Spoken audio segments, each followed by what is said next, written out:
Okay, great. Well, it's a pleasure to be here, and I really appreciate the opportunity to talk to you today. Public-private partnerships are a big part of the research I've been doing for the last decade or so, and they really had a big influence on transportation in the Northern Virginia market. My plan was, to talk a little bit about what's happening in Northern Virginia and how P3s have played a role. Do a quick sort of tutorial on what is a public-private partnership, how do they work, and then say a word, if there's time, about the center that I direct at George Mason.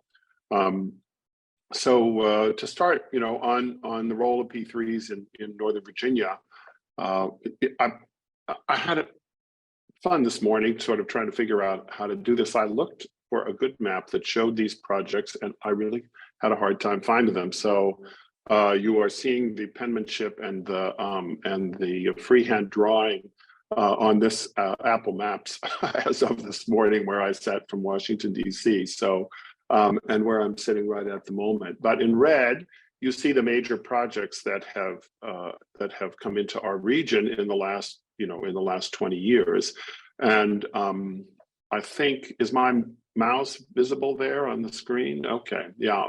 And this, it's, the color is orange here. That's a Silver Line, which has been a big project. It's listed in some cases as a public-private partnership. It doesn't, I wouldn't call it that, but it does have some features. And 28, which is here, is also a sort of public-private partnership, from the 1990s. But these big projects, the Greenway here, 66 to Gainesville, which is opening, already partially opening, I think, going to a ribbon cutting on the 29th. So it's coming along very soon. The first big project was the Beltway lanes, and then the 95 express lanes from the Beltway to Fredericksburg, and then there's a little FedEx extension down at the bottom, and an extension from the Beltway up to the Pentagon on the north end of that project. So it's huge, a huge range of projects that have come into our region through this delivery mechanism. These are pretty terrible numbers, so I apologize because they're not adjusted for inflation. And some of them are pretty old and I don't think have been updated. My source was a Federal Highway Administration website project profiles, but unfortunately the profiles are undated. And so we don't really know when this data was put in place. But you can see, it just gives us an order of magnitude estimate of what we've had delivered in the region in this century, and then in the late 20th century. So this next project, the Northern Extension, that's going to carry stuff from basically here up to the American Legion Bridge. It's a short project. It's just 2 miles long. Couldn't find a cost estimate or an estimated opening date on that. I think it's still in the environmental review process. Silver Line opening next week, if everything goes as planned, phase 2. That number, 5.7 billion, that seemed to me to be an estimate of the total cost early in the project. I didn't find an up-to-date estimate of what the total out-of-pocket on that, total cost of that was. I do think it's an interesting feature, and we'll come back to it, that it was funded, to a significant extent by toll revenues that that came from the Dulles Toll Road, and that's a feature Northern Virginia investment that I think is a little bit unusual, and we might talk a bit more about that. 66 express lanes partially open already. $3.7 billion project. That's a bit more up-to-date number. 50-year concession. It's a high occupancy toll lane. There's an $800 million transit subsidy built into that, and $500 million to VDOT at the outset to pay for off-project improvements in the corridor, or that money is fungible, so may have funded projects that would have otherwise required more state funding, and hence freed up resources for VDOT to invest elsewhere in the Commonwealth. Then the Fredericksburg extension, $500 million, 10-mile extension. 68-year concession, which sort of buttons up with the 95 Expressway concession duration. 395 express lanes, another $500 million, 8-mile project, 70-year concession, and that has 15 million a year, cost escalated. So I'm sure it's going up by a healthy increment this year with inflation. I'm not sure what the index that they use is, but that goes for 70 years. So that's a substantial contribution to transit in the region. Then the 95 express lanes, almost $1 billion project, the 76 years, again, hot lanes. I don't believe there's a transit subsidy built into that project, but it does provide free access for public transit and HOV. So there is a significant, contribution in kind contribution, if you will. 495 express lanes in 2012 were our first big project here in the region of this sort of classic public-private partnership model. $2 billion, 14 miles, 75-year concession. But we're early in. Virginia was a pretty early player in the U.S. P3 market. Route 28 corridor isn't formally a P3, but it's a $500 million project. $500 million project in I'm not sure what year those dollars are. I think that's probably in 1990s dollars, so significantly more in contemporary dollars, funded with a tax district of the area surrounding and served by that project. And then in sort of the earliest project of this sort, unless you want to go back to the 19th century, is the Dulles Greenway, 1995, again, $350 million in early 90s dollars, 14 miles long, currently a 61-year concession, initially 41 years, ran into some traffic ramp-up difficulties, and the state granted an additional 21 years or 20 years onto that, and that's a more classic toll road. There's no congestion pricing, or there is a slight bump in the toll, as you all probably know very well, if you go in at rush hour. But otherwise, it's just a more classic toll road. So the sort of highlights of all of that, one is real obvious, but it's a huge.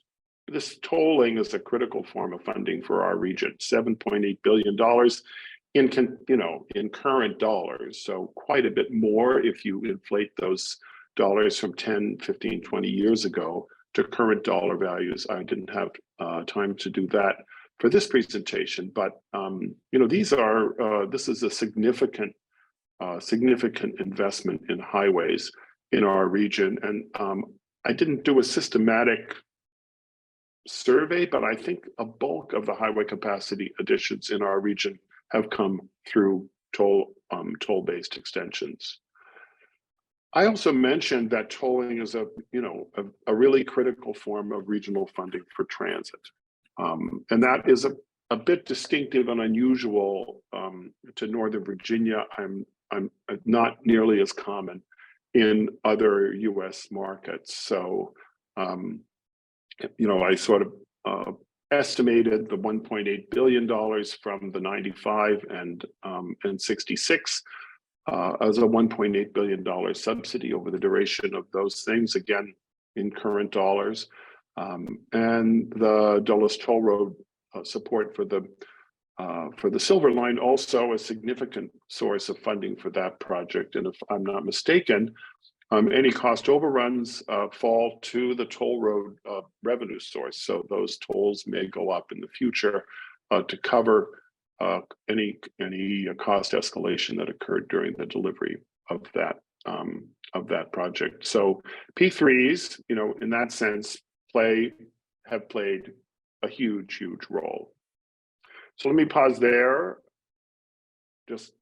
And I should have said, I'm not very good at questions in the chat, so I just rather have a spoken question as opposed to questions to the chat, because I have a hard time multiprocessing. So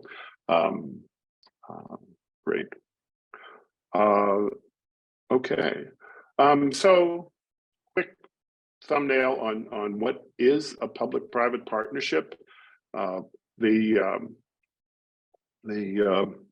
mean, at the top level, it's a different way to deliver transportation infrastructure. It's wrapped around the long-term contract, multi-decades. We saw on the slide earlier, 50, 75 years. Chicago Skyway in Chicago was a 99-year concession.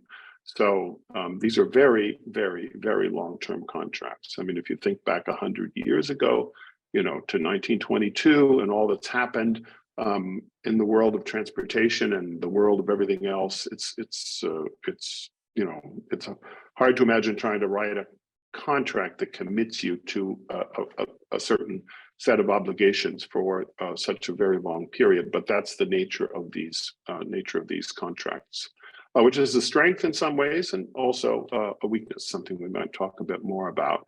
The contracts have key performance indicators, or KPIs, that are contractually tied to financial penalties. So if you fail to perform, you have a financial penalty. That can be on pavement smoothness. It can be operational in terms of incident response, if that's within the scope of the contract.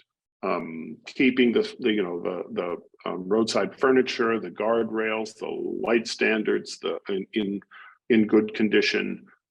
It may include snow and ice treatments in some. I don't believe the 495 contracts have snow and ice in them. I think VDOT has kept that on its side of the ledger. But there's important financial penalties if the contractor fails to deliver, and that includes on time, on budget, budget delivery. And I think a really key feature is that the concessionaire owners, these are private companies that are owned by investors, and their equity, which is usually about a third, is at risk if the project fails to perform financially. Lenders or sometimes government contributions make up the other 2/3, and that capital is at risk as well. But the first losers, if you will, are the concession owners and their equity. So if a project goes belly up or has problems, then it's the equity owners. And that, as they say, concentrates the attention. It really brings attention to delivering the project on time, on budget, in a cost-effective manner. So the table at the bottom here sort of gives you a flavor from traditional, what's called design, bid, build, where the private sector does take some risk, usually in the construction phase, but all the other phases of project delivery, design, finance, operation, maintenance, and traffic levels fall to the government. And as we go down the chart, those things, those things flow over to the private side, as you can see. Design build bundles the design and construction into a single contract. So, in traditional design bid build, if you have a problem, the state commissions a design and accepts it, and reviews it and accepts it, and and then turns around and bids out the construction. If the constructor finds a problem with the design, they turn back to the state and say, hey, fix the design and pay us a change order fee. And the state has to go back to the designer and say, hey, you were remiss, there's a problem with this, fix it. And so that risk flows through the owner, the asset owner, in most cases the state. Design build bundles that into a two-part contract where design and construction are together.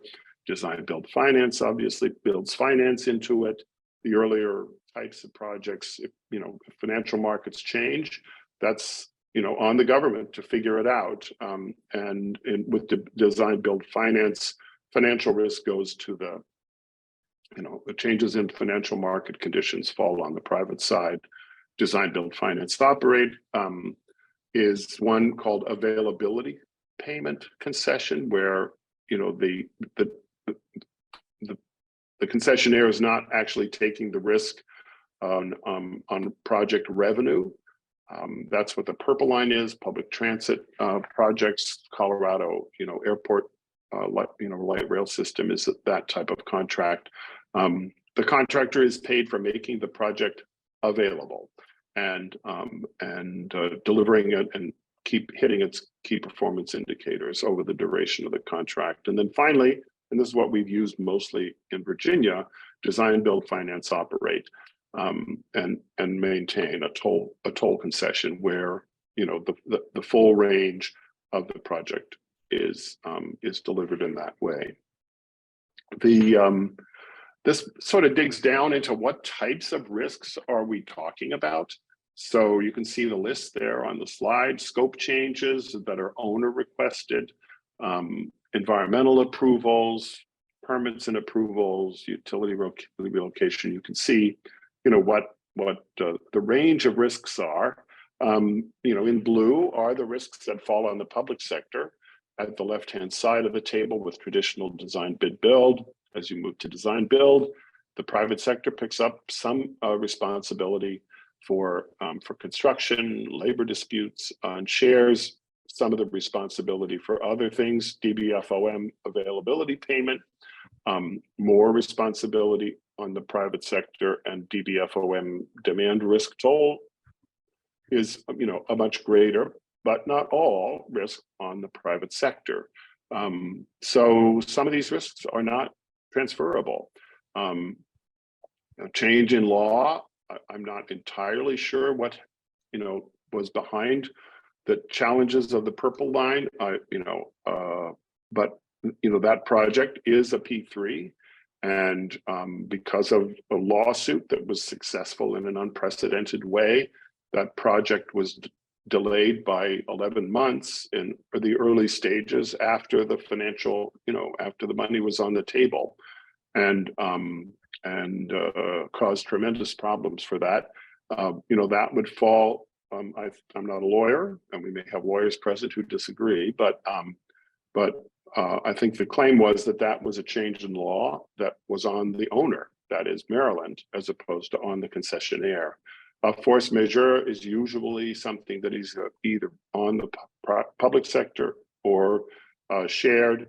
And environmental permitting, you can see, up here, that almost is always retained by the public sector. It's very hard for the private party to take that risk of whether a project is going to make it through the NEPA process, get a record of decision, and be able to proceed to design, construction, and delivery. Not panaceas. There are strengths with the P3, which I think we witnessed here in our region. Much greater budget certainty from the owner's standpoint, greater schedule certainty from the owner's standpoint. In the projects in Northern Virginia, money doesn't begin to go to the project concessionaire until the project is open, and so they have a very intense interest in getting it done on time or early. Project acceleration is a little bit subtle, but that means that you move projects forward in time. They're able to be delivered sooner because you have all the capital up front. I think the story on the Beltway Express lanes was that had been taken off the 20-year plan for the Washington region because the cost, there was no money in the VDOT budget over the next 20 years to build that project. They had an unsolicited partner or a proposal from a concessionaire to deliver a reduced scope of that project much more quickly. They were able to raise the money and deliver it, and so that project might never have been built if not for the public-private partnership model. Specifications, design guidelines, and so some of the risks of using new technologies can fall on a concessionaire, which the state may be unable or unwilling to take if they were delivering it themselves. In theory, better life cycle maintenance and quality of service for the users, greater visibility of project risks, and by that I mean investors are not going to sign on to a 75-year contract and put hundreds of millions or billions of dollars at risk without having a very, very, very clear idea about what those risks are. And so there's a lot of due diligence up front, which increases the transaction costs, but it exposes the risks that are inherent in any particular project at the outset. And sometimes we're probably all aware of projects where some of those risks, the projects that encountered risks that were not very visible at the outset. And the famous Big Dig was not a public-private partnership, but that's an example a lot of people use up in Boston. People delivering that project, it went from, I don't know, $1 billion to $14 billion or $3 billion to $14 billion over the course of its delivery. But people working on the project, on the project management consultant who was assisting the state with that, they knew that these numbers, these low numbers up front were very low, but the government officials did not want those numbers public. And so they were not really revealed until they actually came to bear. And so is that, that visibility, I think, is healthy for projects. Like, we should know what they're going to cost.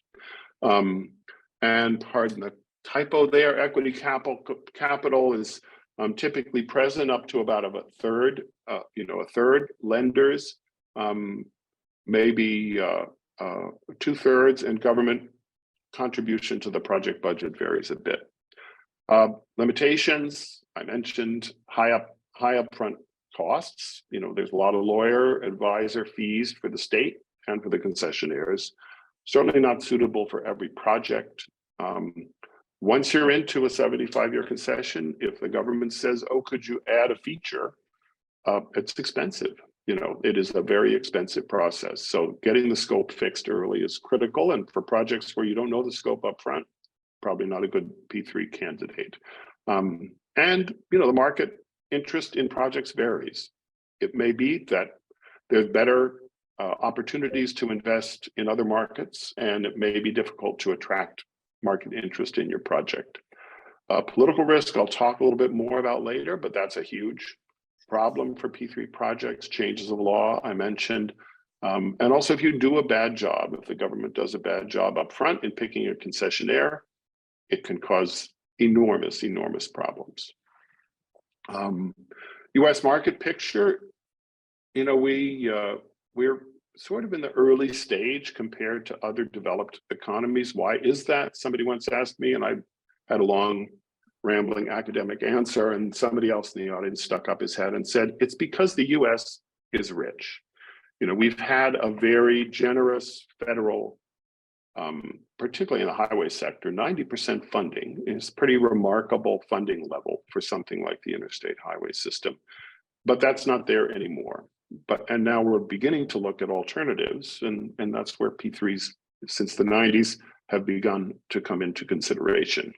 The US is a very fragmented market. The assets are owned by states and localities. The statutory framework and the legal system are set at the state level usually. And so, when you're a concessionaire considering entering business, you're looking not just at the US, but you're looking at Virginia or Maryland or Indiana or Colorado and saying, what are the laws there? What are my, what are my risks and benefits? A lot of the activity has been focused in Virginia, Texas, Florida, Colorado. I think Texas has backed away recently. California has backed away, in the last 4 or 5 years.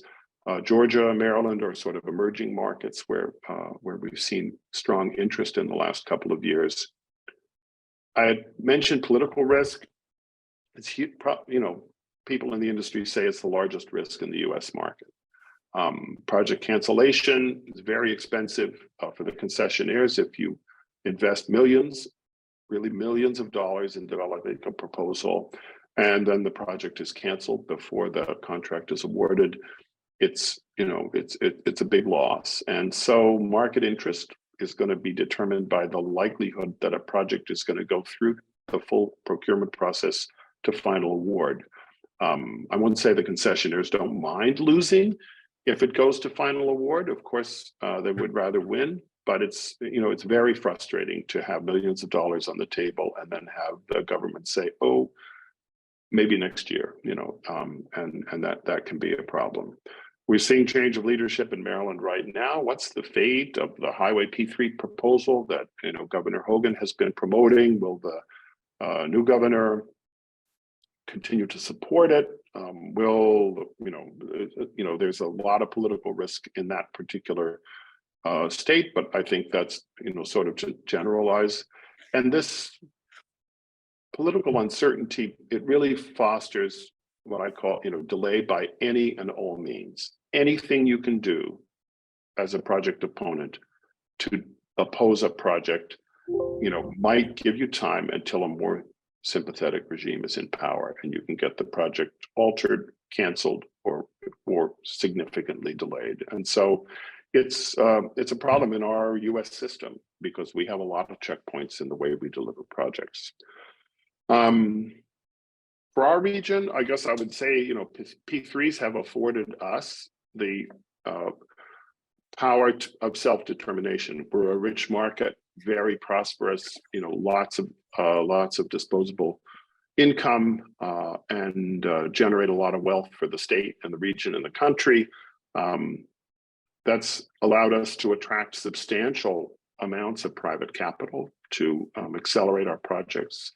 And without P3s, as I mentioned, 495 and other projects may never have been built or would have been delayed by years, decades, or longer. We've also used toll funding to fund significant transit improvements over the last couple of decades. And I just would say Virginia's activity to date has been based on revenue risk projects, which are toll roads. Transit, has never been able to be, to cover its costs through the fare box. And so it's not really a candidate for a revenue risk project. It's much more appropriate to availability payment type approaches. But that's not really been used in Virginia, but it may be an option. And for social infrastructure like DMVs, hospitals, schools, EV charging, and so that may be of interest. So I just wrap up with some questions that I have that we might discuss. What are the transportation priorities of the region going forward? What's the region's appetite for further tolling, for highway expansion and renewal, for transit? I know on the Greenway, for example, there's been extraordinary pushback against that toll, since that project started. I remember Congressman Wolf being, I think, writing annually, semi-annually, quarterly, monthly, to Virginia officials trying to get the toll structure on that roadway changed. He's, no longer in Congress, but I know that there's a lot of, concerns about the way those tolls are structured. I think some less pushback on our other toll roads because they're express lanes and you have a choice of using the general purpose lanes if you don't want to pay the toll. Some pushback on the use of the Dulles Toll Road revenues for transit, that went to the Virginia State Supreme Court, was upheld that, really, they may not know it, but those road users are benefiting from the Silver Line because there are fewer cars on the toll road. I'm not sure all toll road users buy that, but that was the Supreme Court's decision. But do we have transit projects we want to deliver? Do we want to look at availability payments? And is there or should there be a role for P3s in these projects and priorities? Last slide, just about my center that I helped set up in 2013 with the very generous support from the Commonwealth to develop research, education, outreach. We're really not advocates for P3s, but want to, help people recognize that they're a potentially better way of delivering complex transportation infrastructure, but they are certainly not panaceas. And more information there at our website. There's an email address. So thanks for your time. Happy to throw it open to questions. And I guess I can stop sharing my screen and always can put it back up if somebody wants to refer to something. So thank you very much. Thank you, Dr. Gifford. Does anyone have any questions or comments? And I believe Dr. Gifford was going to share his presentation. If anyone would like me to email it out, I can do that as well. Great. This is Bob Schneider. I do have a question or two. The first one is, historically, with the rise of the toll roads that emerged in the 1970s, the concept was it's user fee oriented. You use it, then you pay off the debt or service the debt. When the government runs it, there isn't that desire to profit from it long term. It's in essence, you use the tolls to pay for the infrastructure for the users versus the general taxpayer. Beyond the concept of using private innovation, what is that incentive that drives states to migrate to these P3s that allows for that long-term profit margin? Why is the shift away from that original user fee model? What changed in the political dynamic or the economics over the last 40 years? Yeah, well, it's a great question. And actually, we had sort of a burgeoning toll road market. I forget how many thousand miles of toll roads were built in that period from the end of World War II until 1956, when the Interstate Highway Act was passed by Congress, or actually not the interstate. The interstate was created in 1944. Don't get me started. I could give you a 50-minute lecture on that. But the funding came in 1956, and that was the thing that really, put the 90% federal share on the table starting in 1956. And of course, no state after that decided to pay 100% of its cost for highway development when it could pay 10% of its cost for highway development. So we sort of saw an end to the toll road development almost nationwide. I'm sure there were specific projects, but as a wider movement, express highway development moved to the interstate system starting in 1956. That was bond financed. So the private sector was providing the capital through the municipal bond markets. Usually some of the risk for project failure was retained by the states. Even in Virginia, we have a AAA credit rating. Would they let a state authority go bankrupt and default on debt? The bond rating firms, it's not, even if it's non-recourse debt, say the Port Authority or a highway authority, would Virginia officials allow a project to default, or would the state step in and bail it out? So, about to your question, what's the advantage of shifting from the traditional toll model to the P3 model? And particularly, I think I'm hearing a question about, aren't those profits that are required by the private sector just an added cost that gets loaded onto the users? Well, yes and no. I mean, in some ways, you can say that this is money that these guys are taking to the bank, and if the state were doing it, they could do it without paying profit margin to those investors, and the costs would be lower to the public. I guess the response to that would be, where is the money? If you're going to use government funding to do it, then you have to be willing to issue and back the bonds, and the bond markets prefer recourse debt that has some access to the state balance sheet. So if you build a white elephant and nobody comes, then the state's going to be responsible for paying for those bonds. And so there is a cost to the public, even if you turn to the bond markets to finance a project. You mentioned in your question, I think, the issue of innovation, and that it's not a game changer, but it's important that if you have profit-making entities that are trying to solve a complicated problem, they might come up with solutions that are outside the box and not really in the bridge specification manual or the pavement specification manual that the state uses. And as long as there is no public safety compromise involved, and if the private sector is willing to take the risk, then you might get the benefit of those innovations. The fact that you can get the money up front, I think, is important, and the long-term key performance indicators that you're going to build and maintain this project for 50, 60, 75 years.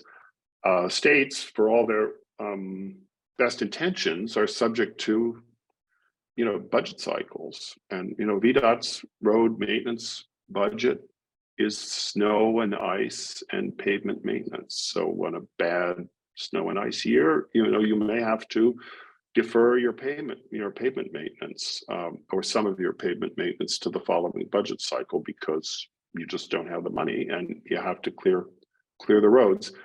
Typically, these long-term contracts don't allow that. They say, look, you have obligations for snow and ice, but you also have obligations for maintenance, and so the quality of the asset may be maintained over the long term in a better way, preventing deferred maintenance and increasing, sort of according to the asset management literature.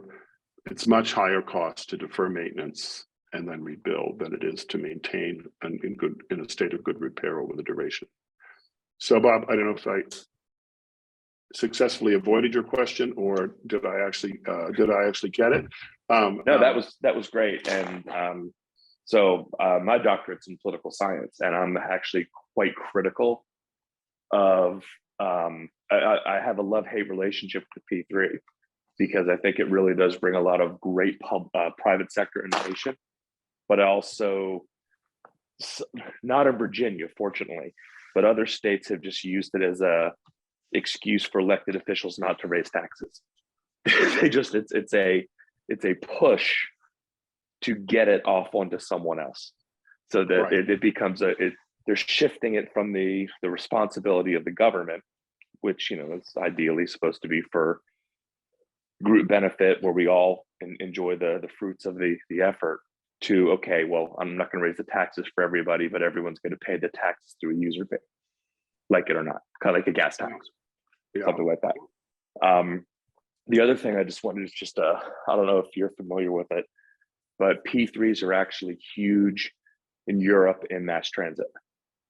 They have something where it's like a public-private operating partnership, where what the city or the county will do is contract out the entire governmental operation of mass transit services, not just the driver and mechanics, but the planners, the accounting firm, et cetera, because there's major firms in Europe, Keolis, Viola, Transdev, just the different names they've gone through, that leverage that worldwide expertise, just like we've done here in the US with highways, that innovation, that expertise, and they just pay them to run it. And they really essentially have a small staff in an accounting firm that holds the feet to the fire for accountability.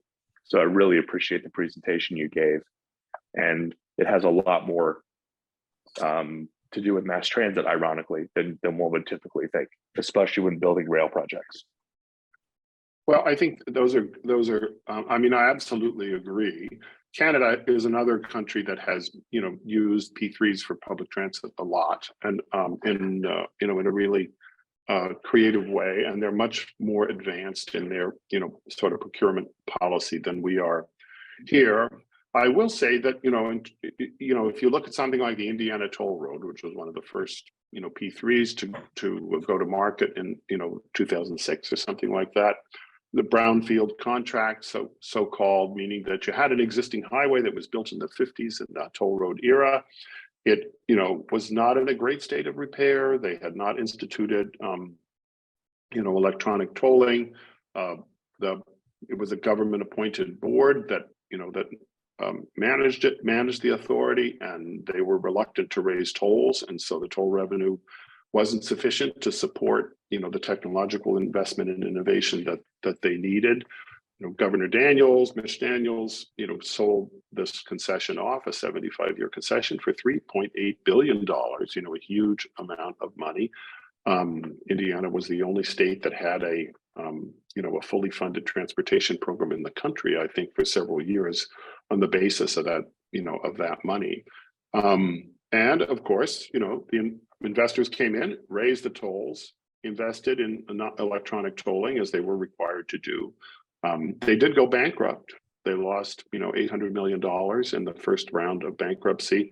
The state got to keep its $3.8 billion, and the roadway service was never interrupted as it went through the bankruptcy process. But it was the willingness or the unwillingness, as Bob mentions, to raise tolls that was a big barrier, and political bodies are often very reluctant to raise tolls. And even our great state of Virginia, shifted the Dulles Toll Road to the Airports Authority with, votes from the District of Columbia and Maryland on toll levels for, Virginia roadway users, which caused, quite a bit of heartburn in some of for some of those toll payers. To say, you've given toll making authority to officials from other states who are not accountable to Virginia voters. Yes. And what did they do? They raised the tolls on the toll road in order to pay for the Silver Line, and which is a very innovative way to do it.